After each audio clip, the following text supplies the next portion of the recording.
지난 주중에 카톡을 하나 받았습니다. 사연이 이렇습니다. 작별 인사를 올립니다. 아쉽지만 여러분과 함께했던 시간들을 뒤로하고 저는 이제 한국을 떠나려고 합니다. 그래도 짧은 시간이지만 오랜 여운을 간직한 채 다음을 기약하고 저 역시 다른 모습, 다른 얼굴로 찾아뵐 수 있는 그날을 기약하며 떠나고자 합니다. 저 때문에 본의 아니게 힘들고 괴롭고 지친 여러분들에게 무한한 사과와 위로의 말씀을 올려드립니다. 모두 건승하시고 저 떠난다고 너무 마음 아파하거나 아쉬워하지 말아주세요. 저도 막상 떠나려고 하니 마음은 내키지 않습니다만 어쩔 수 없이 떠나야만 하는 이 심정 아쉽기만 합니다. 자, 그럼 다시 만날 그날까지 모두 건강하시기 바랍니다. 2024년 폭염 올림. 아직 이해를 못하신 분들이 있네. 이게 카톡으로 막 돌았는가 보죠, 그죠? 지난 금요일 날 저한테 왔어요. 2024년 폭염이 물러간 것 같아요. 하나도 안 아쉬워요. 우리는 너무 더웠죠, 올여름이. 그러고 보니까 딱 30년 전인 1994년도 제가 그때 서울에 있는 은평감리교회 부교역자 할 때인데 옥탑방 살았거든요. 김일성이 죽던 해예요. 1994년. 제 기억에 40며칠인가 서울 지역에 열대야가 연속되었다. 그게 기록적인 무더위였는데 보도를 보니까 30년 만에 올해가 그 기록을 깼다는 것 같아요. 너무 더웠어요. 근데 앞으로 계속 이 친구가 올 때 좀 다른 모습으로 왔으면 좋겠는데, 그죠? 여름은 더워야 되죠. 여름이 시원하면 문제죠. 여름은 더워야 되는데 괴로울 정도의 폭염, 올해 같은 폭염 말고 좀 살짝 좀 덜한 모습으로 내년에 만났으면 좋겠습니다. 폭염은 되게 아쉬워하는 것 같은데 뭐 우리는 크게 아쉬워하지 않는 마음이에요. 아니, 일주일 사이에 어떻게 이렇게 될 수가 있죠? 그죠? 아침 저녁으로 완전히 달라졌어요. 이제 가을입니다 이렇게 소리치는 것 같아요. 옆에 있는 분들과 이렇게 인사합시다. 가을에 우리가 만났습니다. 여러분, 가을은요 활동하기도 좋고 봉사하기도 좋고 예배하기도 좋고, 오늘 날씨 보십시오. 예배하기 딱 좋은 날씨 아닙니까? 시편을 묵상하기도 좋고, 낭만적 감성에 빠지기도 좋고, 하나님의 말씀을 깊이 묵상하며 필사하기에도 좋은 계절이 가을이에요. 이 가을에 우리 좋은교회 모든 성도님들이 전부가 다 귀한 은혜 가운데 흠뻑 빠져서 승리하는 복된 계절이 될 수 있기를, 그리고 많은 열매들을 추수하는 축복의 계절이 될 수 있기를 주님의 이름으로 축원드립니다. 오늘 우리 박진희 권사님이 읽어주신 사무엘하 24장의 본문, 다윗의 이야기입니다. 뭐 우리가 너무나 잘 아는 사람이에요.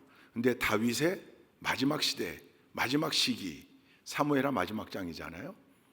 여러분, 다윗의 삶을 표현하는 꼭 들어맞는 네 글자가 있어요. 뭐죠? 우리가 이런 표현 쓰잖아요. 파란만장.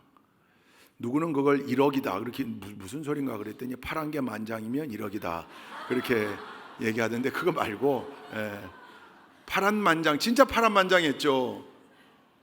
이 다윗의 삶 가운데 정말 힘들었던 시기가 얼마나 많습니까? 그 가운데 사울, 장인어른이었던 사울 왕의 미움을 받아서, 질투를 받아서 도망 다녔던, 그래서 흑역사를 만들어냈던 그 시기뿐만 아니라 왕이 되고 난 다음에는 물론 밧세바와 간음했던 흑역사도 있지만 오히려 그것보다 더 큰 아픔이 있었어요.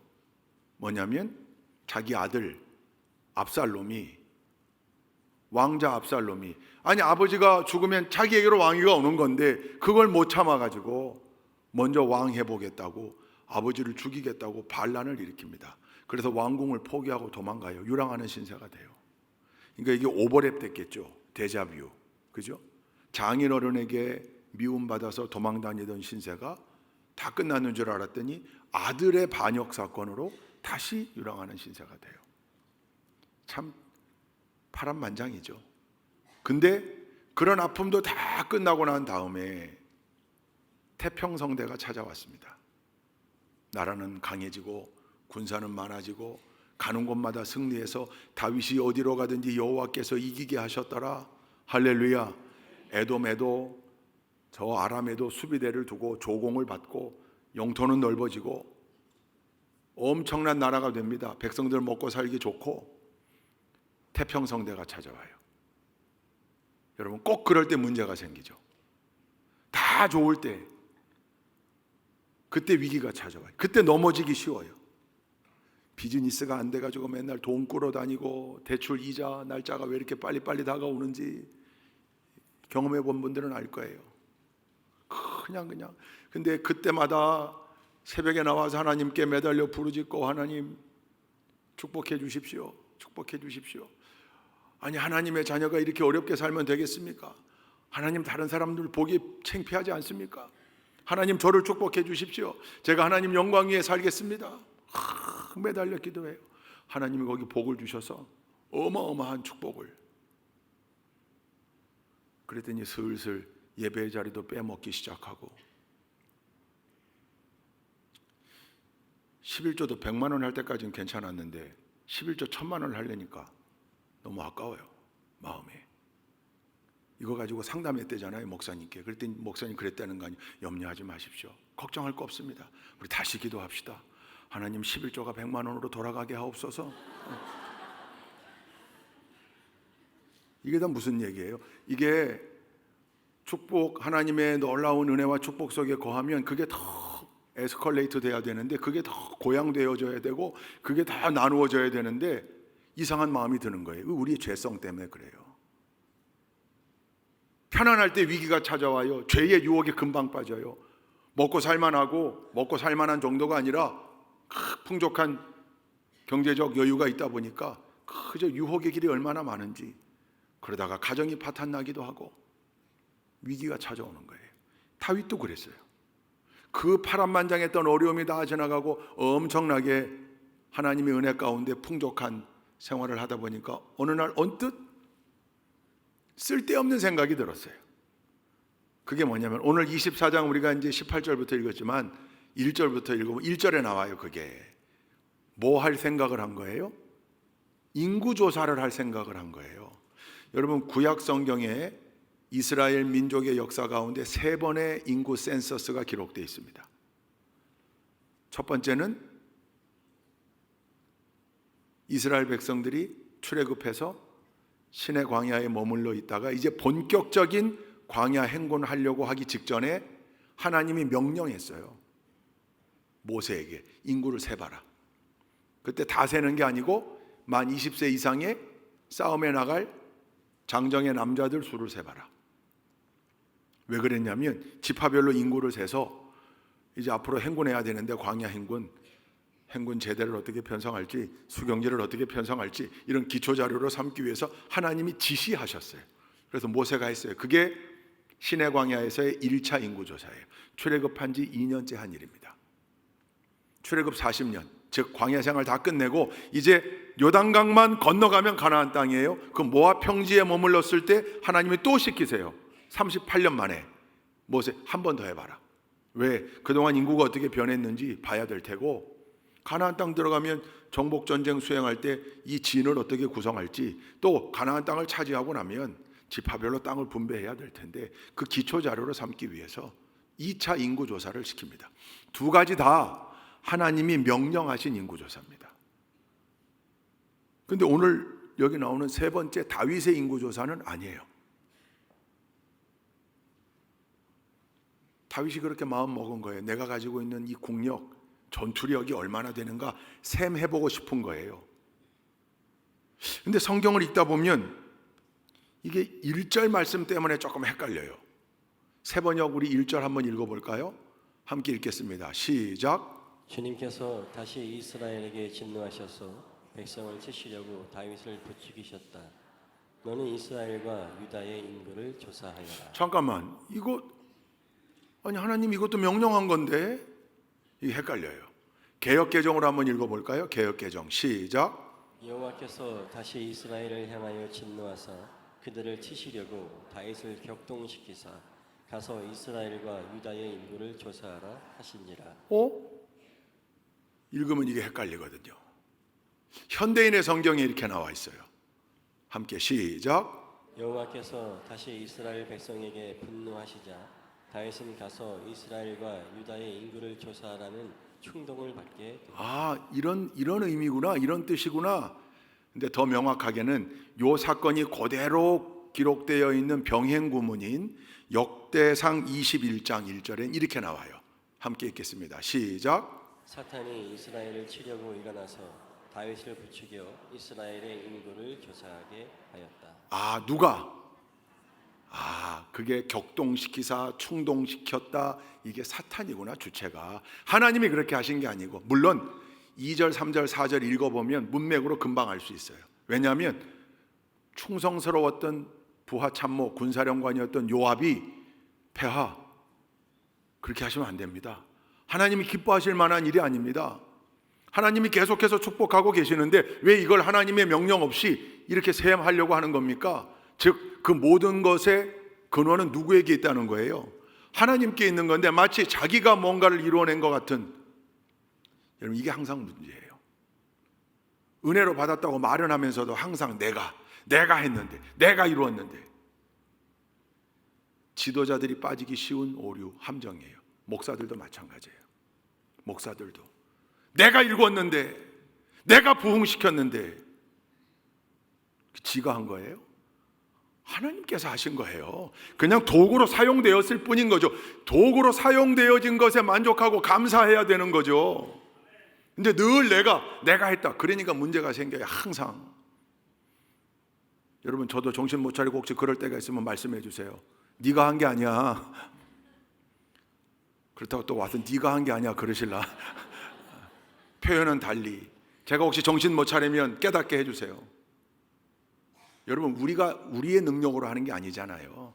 하나님께서 하시는 일의 역사에 도구로 사용되어짐이 그 자체만으로도 얼마나 큰 영광이고 기쁨입니까? 근데 다윗이 그만 여기에 넘어간 거예요. 요압 장군이 말하고 있는 거예요. 장군, 폐하, 임금이시여, 왕이시여, 그러시면 안 되잖아요. 지금까지 이루어진 게 누구 때문인데요? 다윗이 어디로 가든지 여호와께서 이기게 하셨더라. 그게 진리인데, 내가 잘나서 이긴 것처럼, 내가 잘나서 지금 이 모든 것을 보유하고 있는 것처럼, 요압이 말했는데도 불구하고 한번 사탄이 거기에 생각을 집어넣으니 다윗이 요지부동이에요. 여러분 신약에 보면 복음서에 가룟 유다의 마음에 예수를 팔 생각을 누가 집어넣었다 그랬어요? 사탄이 집어넣었다 그랬어요. 그래서 여러분 우리의 마음과 생각을 위하여 기도해야 돼요. 하나님 우리의 마음과 생각을 지켜주십시오. 악한 영이 침범해오지 못하도록 지켜주십시오. 어리석은 생각, 부정적인 생각, 불평의 생각, 우울한 생각, 소극적인 생각 다 버리게 하시고 맑은 생각, 밝은 생각, 고운 생각, 적극적인 생각, 긍정적인 생각, 아멘의 생각으로 내 생각을 채워주옵소서. 우리 자녀들의 생각을 그렇게 인도하여 주옵소서. 할렐루야. 그 생각을 위한 기도, 마음을 위한 기도가 그래서 필요한 거예요. 중심이 중요하잖아요. 중심이. 다윗이 흔들렸어요. 어쩔 수 없이 인구조사했어요.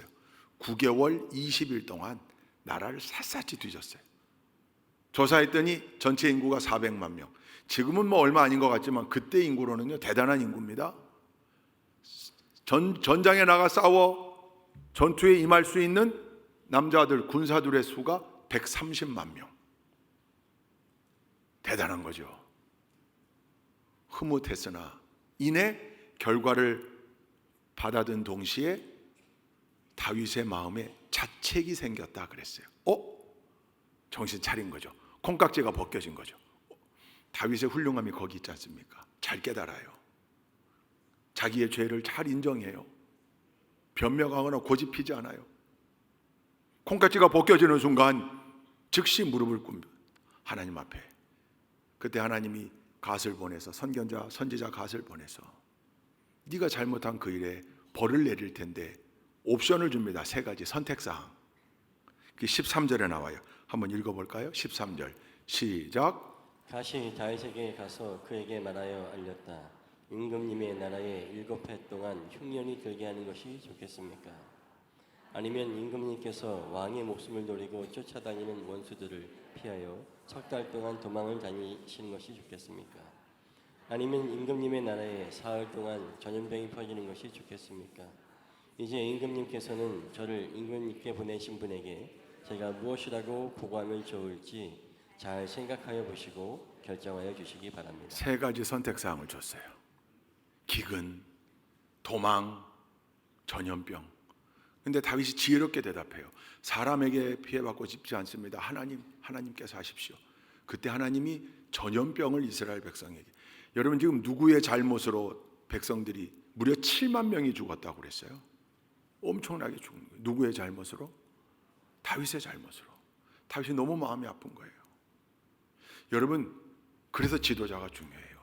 지도자가 잘못하면 백성이 고통당하는 거예요. 그래서 지도자가 깨닫고 하나님 앞에 무릎을 꿇어야 백성들이 하나님의 축복 속에 거할 수 있는 거예요. 그래서 지도자들이 정신 차려야 되는 거예요.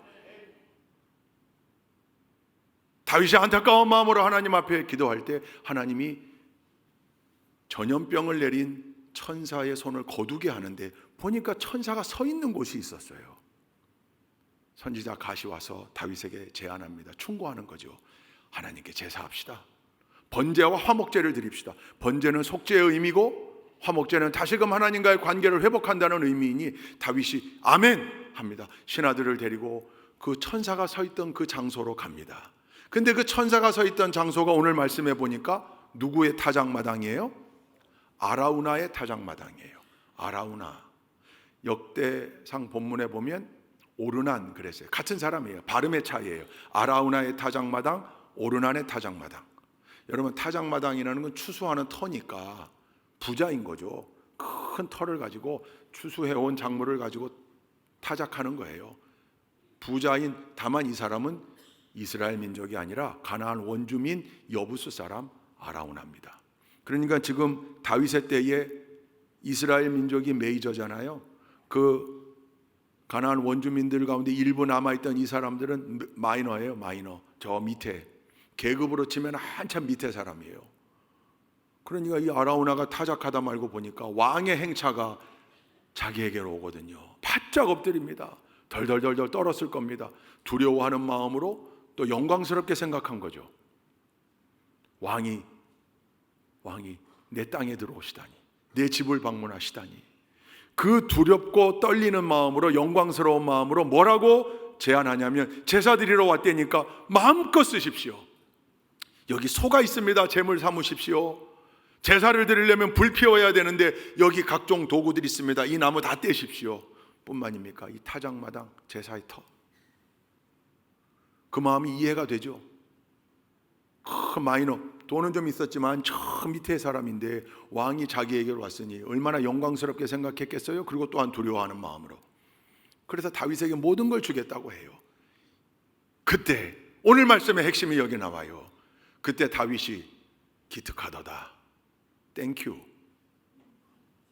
그리고 받아도 될 터인데 너의 정성이 갸륵하다. 받아주겠다. 그래도 아무 문제 없을 것 같은데 다윗이 뭐라고 말합니까? 내가 값을 지불하리라. 내가 값을 주고 사리라. 너의 땅과 너의 소유를 내가 그냥 취하지 않겠다. 내가 정당한 대가를 지불하고 그 땅을 사겠다. 그리고 결국 얼마의 값을 지불했다고 그랬어요? 은 50세겔. 근데 여기서 문제가 생겨요.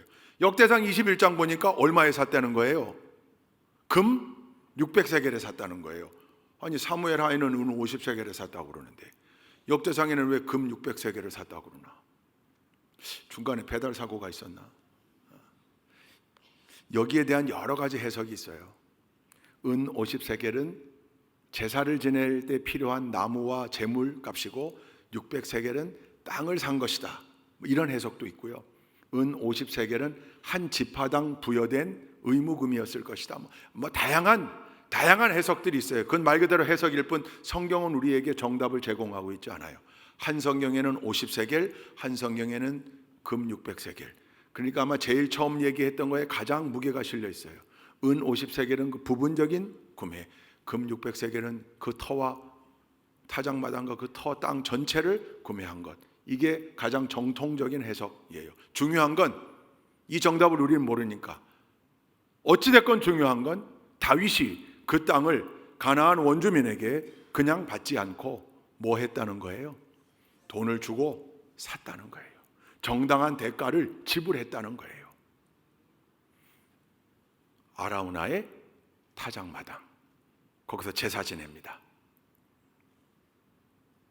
그 후에 이 땅이 어떤 땅이 됩니까?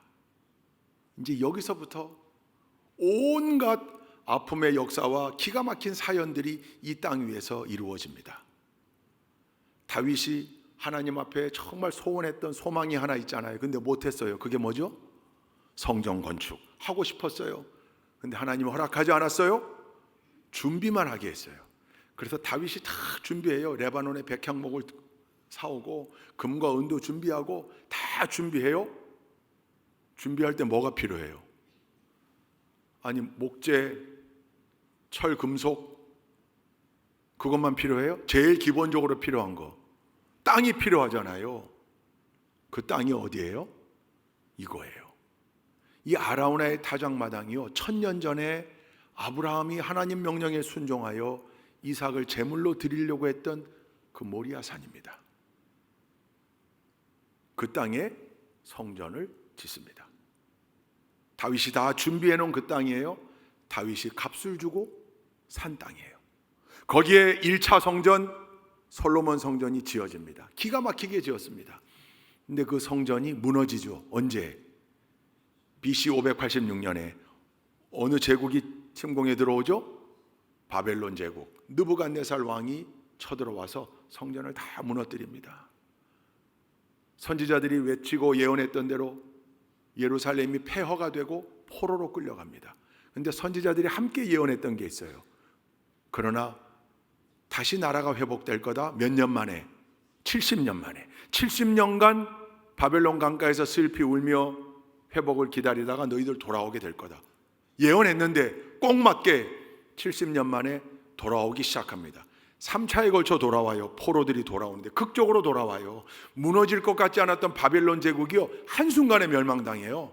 그게 하나님의 역사하심이죠. 어느 나라에 의해서 멸망당하냐면 페르시아, 바사에 의해서. 그 바사 왕 고레스가 바벨론을 무너뜨린 다음에 잠깐만, 니들 왜 여기 와 있어? 니들 집으로 가. 그래서 돌아오는 거예요. 고레스 칙령으로 3차에 걸쳐 돌아와요. 1차 포로귀환을 인솔했던 사람이 스룹바벨, 2차 포로귀환을 인솔했던 사람이 에스라, 3차 포로귀환을 인솔했던 사람이 느헤미야입니다. 각각 했던 일이 있어요. 1차 인솔자인 바벨론은 제일 먼저 성전을 세우고, 2차 인솔했던 에스라는 신앙 부흥 운동을 일으키고, 3차 인솔했던 느헤미야는 예루살렘의 성벽을 재건해요. 그래서 예루살렘 성읍이 명실상부하게 재건되는 거죠. 그때 그 첫 번째 스룹바벨이 성전 질 때 가진 게 없잖아요. 폐허가 된 예루살렘 위에, 성전터 위에, 그 자리에 성전을 지어야 되는데 예전처럼 짓고 싶은데 그럴 자재가 없어요. 소유가 없어요. 그때 학개 선지자, 스가랴 선지자들이 뭐라고 외쳤습니까? 하나님이 레바논의 백향목을 구하더냐? 아니다. 너희가 가지고 있는 것 가지고 성전 지어라. 먼저 지어라. 하나님의 집을 먼저 지어라. 학개, 스가랴의 동력 가운데 이스라엘 돌아온 백성들이 힘을 합하여 스룹바벨 성전을 짓습니다. 그게 2차 성전이에요. 그런데 상황이 그랬기 때문에 초라해요. 그 성전을 개축한 사람이 있습니다. 리노베이션 합니다. 누가? 헤롯 왕이. 예수님 당시, 태어날 당시에 있었던 헤롯 대왕. 이 헤롯 대왕이요, 건축광이었어요. 그래서 곳곳에 왕궁을 세우고, 저 마사다 요새의 별궁을 세우고, 가이사랴 로마 황제에게 바친다고 도시를 건설하고 그랬던 사람이 헤롯 왕인데, 이 사람이 왜 성전을 지었나? 이두메 사람입니다. 이방인이에요. 근데 유대 왕으로, 분봉왕으로 세워진 다음에 보니까 유대인들이 자기를 깔보네요. 이방인이라고. 이 사람들 유대인들의 좀 환심을 사야 되겠는데 표를 얻으려면 뭐 할까 생각해 봤더니 이 양반들이 그렇게 애지중지하는 게 성전인데 자기가 보기엔, 건축광의 입장에서 보기엔 볼품 없어요. 그래서 그걸 확장 증개축 해주는 거예요. 리노베이션. 무려 그 후손에 이르기까지 46년 동안. 그게 3차 성전이에요. 근데 이 모든 성전이 어느 터 위에? 아라우나의 타작마당 위에 세워진 겁니다. 다른 데로 이전하지 않았어요. 그 자리예요. 그 자리. 1차 솔로몬 성전, 2차 스룹바벨 성전, 3차 헤롯 성전. 예수님 당시에 성전을 정화했던 그 성전이 헤롯 성전이에요. 예수님이 돌 위에 돌 하나 남지 아니하리라 예언했던 성전이 이 성전이에요. 근데 이 성전이 예수님 예언처럼 무너집니다. 언제? AD 70년에. 어느 제국이 이번엔 쳐들어오죠? 로마 제국이. AD 70년에 타이투스 장군 지휘 아래 들어와서 싹 쓸어버려요. 그때 성전을 무너뜨립니다. 근데 그때 성전 무너뜨릴 때 이 타이투스 장군이 하나만은 남겨두라. 예루살렘 성전의 서쪽 벽은 남겨두라. 딴 거 다 무너뜨리고 그 벽은 남겨두라. 왜? 우리의 후손들에게 우리 로마 제국 군대의 위대함을 알리겠다.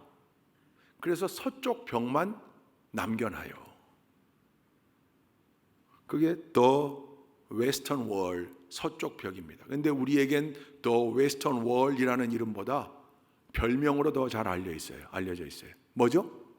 통곡의 벽입니다. 왜 그랬는가? 기가 막히게도 여러분, 성전의 역사 가운데도 하나님의 계획과 섭리가 있지 않으셨겠어요? 당연하죠. 성전이 3번 세워졌는데 몇 번 무너집니까? 2번 무너졌잖아요. 2차 성전은 무너지지 않고 증개축한 거니까 2번 무너진 거예요. 1차 솔로몬 성전이 무너졌고 3차 헤롯 성전이 무너졌어요. 1차 성전은 바벨론 제국에 의해 무너졌고 3차 성전은 로마 제국에 의해 무너졌는데 공교롭게도 같은 날 무너져요. 같은 날. 성전 파괴일입니다. 그날이 유대력으로 아비벌 9일입니다. 그래서 이 성전 파괴일을 뜻하는 히브리어가 티샤 베아브, 그렇습니다. 아비벌 9일이란 얘기예요. 티샤 베아브, 성전이 무너진 날, 슬픔의 날.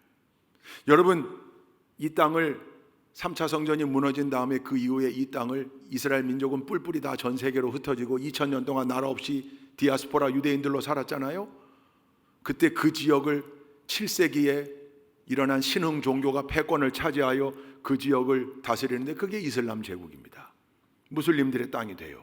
근데 이 사람들이 1년에 한 번만 유대인들의 출입을 허용해 줬어요. 그게 언제냐면 성전 파괴일에 티시아 베아브. 그래서 전 세계에 흩어져 살던 디아스포라 유대인들이 티시아 베아브가 되면 순례하는 마음으로 찾아오는 거죠. 예루살렘으로. 어디로 모여요? 서쪽 벽 앞에 모이는 거죠. 서쪽 벽이 성전의 흔적을 가지고 있고 그 서쪽 벽이 성전 터 아니에요. 거기 앞에 모이는 겁니다. 모여서 뭐 했겠어요? 기도했죠. 어떻게? 하나님, 4번째 성전을 이 땅에 세우게 하옵소서.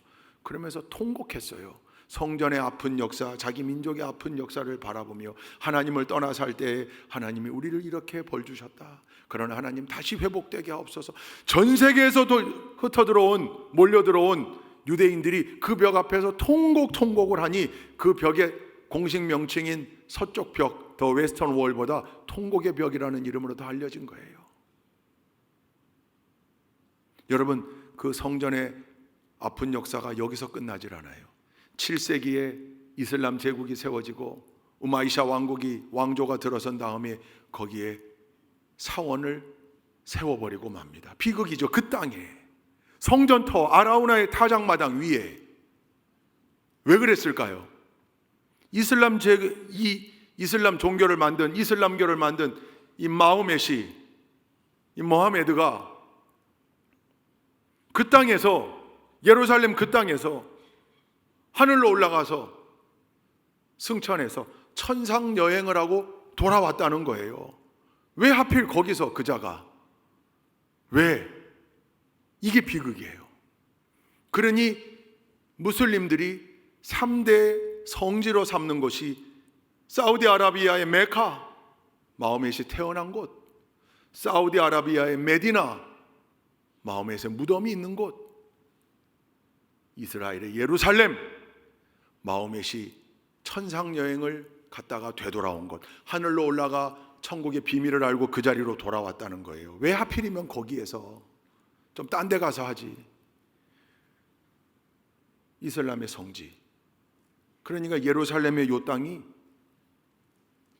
이슬람, 유대교, 기독교 3대 종교의 공통성지가 됐어요. 그러니 우마이샤 왕조가 거기에다가 사원을 하나 세웁니다. 성전 터 위에, 아라우나의 타작마당 위에. 그게 알 아크사 모스크예요. 바위돔 사원이라고도 불리다가 거기가 그 땅이 그 이후에도 계속 부침의 역사가 있어요. 로마 제국이 통치할 때는 주피터 신전이 되기도 했고요. 십자군 전쟁 때는 한 100년 동안 다시 교회로 쓰여지기도 했고 왕궁으로 쓰여지기도 했다가 12세기 이후로는 줄곧 알아크사 사원 유지가 되며 이슬람의 성지가 되고요. 요르단의 국왕이었던 후세인 국왕이 자기 사제를 털어서 650만 불을 투자해서 금을 사가지고 그 바위 돔을 황금 철판 120장으로 씌워버려요. 그래서 그게 황금사원이라는 별칭을 얻게 되었습니다. 그 땅, 이 모든 역사가 한 장소에서 이루어진 거예요. 아라우나의 타작마당. 여러분 6.1 전쟁 때 동쪽에 요르단하고 전투를 해야 되는 이스라엘 군대가 가장 최정의 특전 부대를 투입시킵니다. 왜? 그 6.1 전쟁 전까지만 해도 구예루살렘 그게 요르단 땅이었거든요. 근데 저 다윗의 성 예루살렘 성을 탈환하자 그래서 최고 정예 부대를 투입시켜서 특수전 부대를 투입시켜서 거기를 탈환하고 그 땅은 안 돌려줬어요. 끝까지. 그래서 지금 이스라엘 땅이 돼 있는 거예요. 무엇 때문입니까? 성전터 아라우나의 타작마당 때문이에요. 이 온갖 제가 아주 다 생략해서 이야기했지만 수없이 많은 눈물의 땅, 피해 역사가 있었던 수많은 사연을 가지고 있는 이 아라우나의 타작마당, 오늘 말씀의 포커스는 어디에 있는가? 그걸 다윗이 가나안 원주민 여부스 사람 아라우나에게 뭐 했다? 샀다. 돈 주고 샀다입니다. 돈 주고 샀다. 그냥 취한 게 아니고 그냥 정복한 게 아니고 그냥 뺏은 게 아니고 돈 주고 샀다. 지금도 유대인들이 물론 그렇다고 그 돈 주고 산 거, 돈 주고 판 걸 팔레스타인 사람들이 다 인정해서 니들이 가져가라 이러진 않지만 지금도 유대인들은 자기들에게 정통성이 있다. 이 땅의 소유권이. 왜? 우리의 조상 다윗이 너희 조상 아라우나에게 값을 주고 산 거다. 그래서 법적, 논리적 정당성을 확보하고 우리가 우월하다. 그 땅의 소유권은 우리에게 있어야 한다. 그래서 극렬한 시오니즘 신봉자들은 4차 성전 짓자. 알아크사 모스크를 다 때려부시고 4차 성전 짓자. 그렇게 되면 정말 세계 전쟁이 일어나는 거죠. 그럴 정도로 지금도 그 땅에 대한 애착을 가지고 있는 그 아라우나의 타작마당, 그리고 지금도 수많은 유대인들은 우리가 다 이것을 산 겁니다. 산 겁니다. 우리 조상이 산 겁니다. 정당한 대가를 지불한 겁니다. 주장하고 있다는 것. 오늘 말씀의 핵심이 여기 있습니다. 오늘 말씀의 제목이 뭡니까? 값을 지불합시다. 아마 오늘 예배당 와서 주보 펴보고 아이고 오늘 목사님 헌금 설교하시는가 보구나.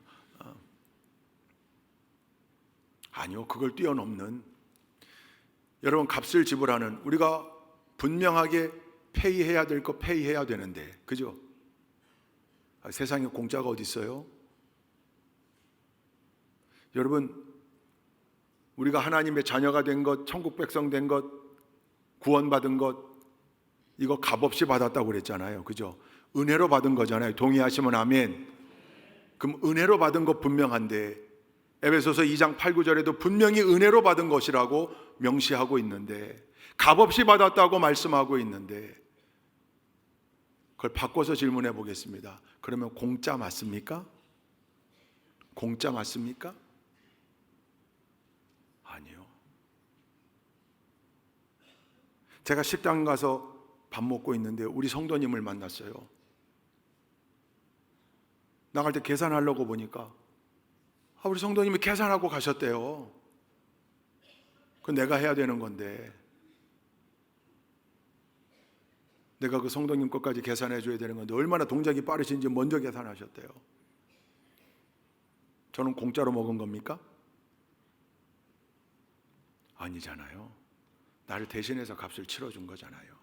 여러분 값을 지불했던 이 다윗의 행위가 오늘날 우리의 신앙생활에 어떤 영향을 미치는가? 여러분 한 축이어야 합니다. 잊지 말아야 할 축. 세상 모든 일에는 대가를 지불해야 되는 진리가 있습니다.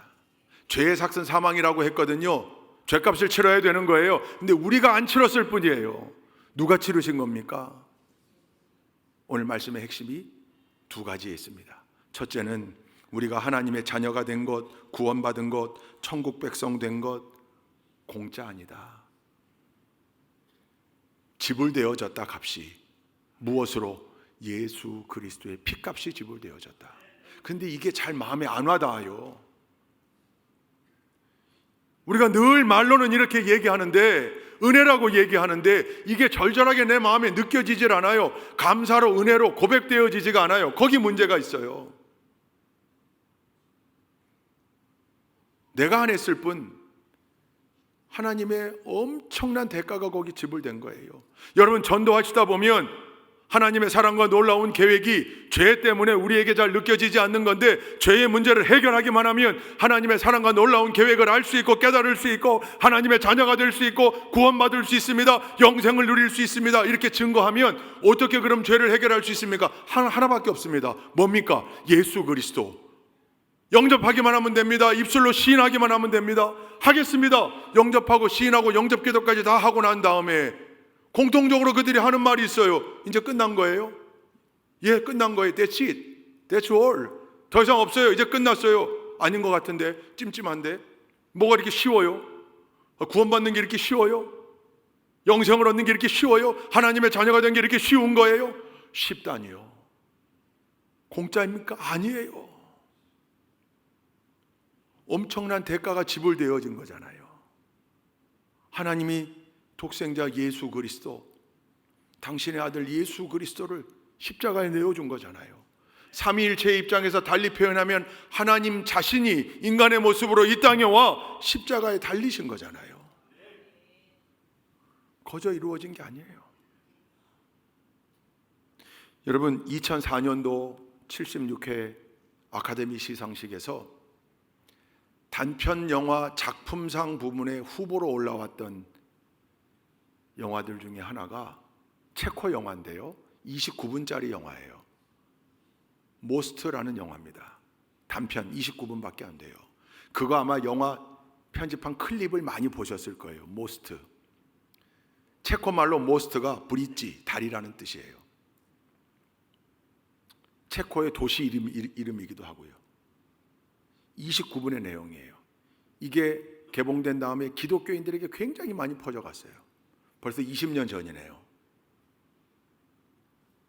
그 내용이 이렇습니다.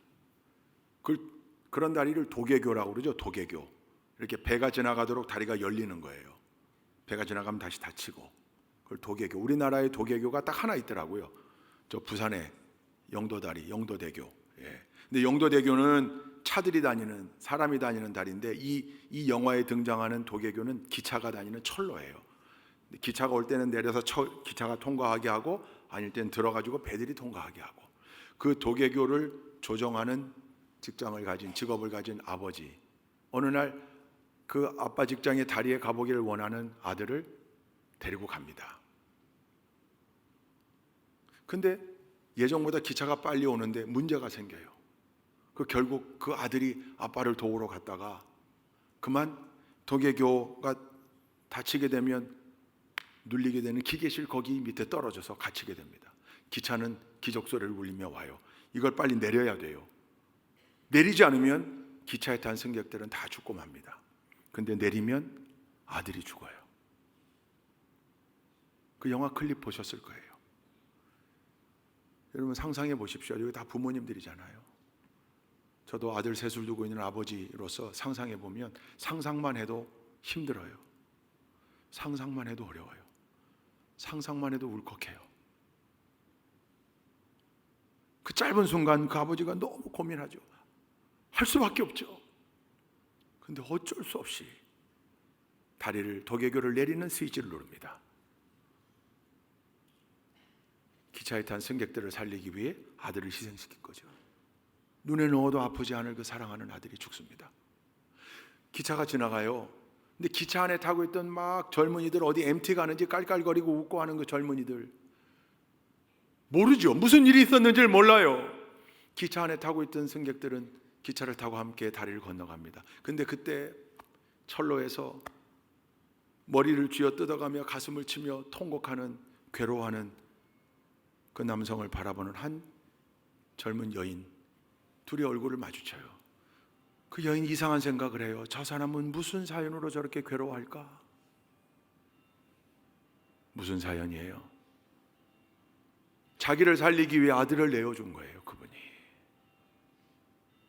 기차 안에 수십 명, 수백 명의 승객을 살리기 위해 아들을 희생시킨 거예요. 공짜입니까? 그냥 거저 이루어진 일입니까? 그럴 수 없죠. 여러분, 우리가 오늘 하나님의 자녀로서 하나님께 예배하는 자리에 나와 앉아있는 이 특권을 누리고 있는 것, 여기에는 하나님의 놀라운 대가가 있었다는 사실, 우리를 대신하여 어마어마하게 고통스러운 가운데 지불하신 예수 그리스도의 피값이 있었다는 사실을 잊어서는 안 됩니다. 공짜 아니에요. 거저 아니에요. 내가 안 했을 뿐, 내가 지불하지 않았을 뿐, 하나님이 대신 지불해 주셨을 뿐. 그래서 그게 은혜인 거죠. 공짜라니요, 거절아니요, 그럴 수 없죠. 대가가 지불되었습니다. 엄청난 대가가 지불되어졌습니다. 쉬운 일 아니었습니다. 그러면 두 번째 말씀의 핵심, 이제 우리 차례, 우리가 대가를 지불할 차례예요. 어떤 대가를 지불해야 되겠습니까? 여러분, 하나님의 이 놀라운 은혜로, 예수 그리스도의 피값으로 우리를 주고 사신 하나님의 놀라운 사랑으로 우리가 새 생명으로 거듭 태어났습니다. 새로운 존재로 태어났습니다. 태어난 우리가 이제 자라나야 합니다. 하나님의 놀라운 은혜로, 하나님의 놀라운 지불로, 그 대가를 지불하심으로 우리가 구원받은 백성, 천국의 백성, 하나님의 자녀로 새롭게 태어났으니 이제 그 이후에 자라나는 것은 우리가 해야 합니다. 자라기 위하여 어떻게 해야 됩니까? 거저 있으면 됩니까? 가만히 있으면 됩니까? 아니요. 먹어야 합니다. 먹어야 해요. 말씀을 먹는 자리, 은혜를 먹는 자리. 여러분, 거저 신앙이 자라질 않습니다. 기도의 자리, 찬양의 자리, 봉사의 자리, 예배의 자리, 헌신의 자리, 언제나 하나님 만나는 자리, 우리가 하나님의 자녀임의 정체성을 확인하는 그 자리, 하나님과의 약속, 하나님의 언약을 갱신하는 그 자리에 언제든지 와야 합니다. 뿐만입니까? 날마다 경건을 연습하고 훈련해야 합니다. 노력해야 합니다. 늘 자고하지 않게, 교만하지 않게, 쓰러지지 않게 자기를 돌아보고 점검해야 합니다. 이 모든 게 다 우리가 지불해야 될 대가입니다. 이걸 위해 시간을 들여야 됩니다. 물질도 들여야 됩니다. 노력도 들여야 됩니다. 열정도 쏟아내야 됩니다. 우리의 에너지를 여기에 투자해야 됩니다. 그때 어린아이 젖먹이의 믿음에서 어른의 장성한 믿음의 분량에 이르기까지 자라날 수 있는 거죠. 자라야 합니다. 그 일을 위하여 이제 우리가 대가를 지불해야 될 차례입니다. 여기에 시간을 들여야 합니다. 여러분, 자기 일정 다 정해놓고, 우리 주보에 보면 일정 나가잖아요. 일정, 자기 일정 다 정해놓고 이건 참석 가능, 이건 불가능, 이거 불가능. 아니죠. 교회를 중심으로, 하나님께 영광 돌리는 일을 중심으로 다시금 삶의 일정, 삶의 스케줄들을 재배열해야 합니다. 우선순위를 재배열해야 되는 거죠. 탁 보면서 여기 다 나와 있잖아요. 밑에 보니까 상기 일정은 교회 사정에 따라 변경될 수 있습니다. 변경되면 또 변경되는 대로. 여러분, 이게 쉽던가요? 쉽지 않잖아요. 그러니 이렇게 온전히 포커스를 맞추고 예수 그리스도에게, 하나님에게 포커스를 맞추고 사는 삶을 살기 위hen 내가 가진 많은 것들을 여기다가 쏟아내야 되는 거예요. 봉헌 기도할 때마다 제가 기도하죠. 물질을 들여놓고 내 모든 걸 다하였다 착각하면 안 되는 거죠. 물질뿐만 아니라 우리에게 주신 생명과 시간과 재능과 노력과 열정, 모든 것을 들여 하나님께 충성하는 참된 봉헌의 삶을 살도록 인도하옵소서. 기도하는 이유가 뭡니까? 이 모든 것들을 대가로 지불해야 될 책임이 우리에게 있다는 거예요. 여러분, 그거 지불하지 않고 그냥 신앙생활하면요, 주일날 교회 정도 나와서, 주일 정도 나와서 예배드린 그걸로 족하지. 30년, 40년 가도 그냥 젖먹이의 믿음 거기 있는 거예요. 자라나질 않아요. 자라기 위해 노력해야 됩니다. 자라기 위해 대가를 지불해야 합니다. 세상에 공짜는 없습니다. 자라기 위해 내가 가지고 있는 생명, 시간, 재능, 물질, 노력, 열정까지 다 쏟아내야 합니다. 그래야 우리가 잘할 수 있습니다. 그럴 때 그 길 위해서 하나님께 온전히 영광이 될 뿐만 아니라 위대한 열매들을 거둘 수 있는 겁니다. 바라기는 우리 좋은교회 모든 믿음의 동역자들이, 성도들이 오늘 이 말씀 마음에 담고 나는 제대로 값을 지불하며 살고 있는가? 나를 살리기 위해, 나를 하나님 자녀 삼아 주시기 위해 하나님이 먼저 지불하셨는데 이제 내 차례, 내가 지불해야 될 일들, 내가 감당해야 될 대가, 그 제대로 감당하며 살고 있는가? 최선을 다하여 여기에 나도 정당한 값을 지불하리라 결단하고 실천할 때 우리 좋은교회 성도님들 모두가 다 그 사명의 길, 십자가의 길, 영광의 길 위해서 하나님 부어주시는 놀라운 은혜를 체험하고 귀한 열매들을 맛보며 사는 복된 일꾼들 다 되실 수 있기를 주님의 이름으로 축원드립니다. 기도하시겠습니다. 좋으신 하나님, 하나님께서 우리를 위해 엄청난 대가를 지불하셨음을 다시금 기억합니다. 심령에 각인하게 하시고 잊지 않도록 인도하여 주옵소서. 이제 우리가 지불해야 될 차례임 또한 기억하게 하시고 그 일에서 열애하지 않도록 하나님 역사하여 주옵소서. 예수 그리스도의 이름으로 기도 올리옵나이다. 아멘.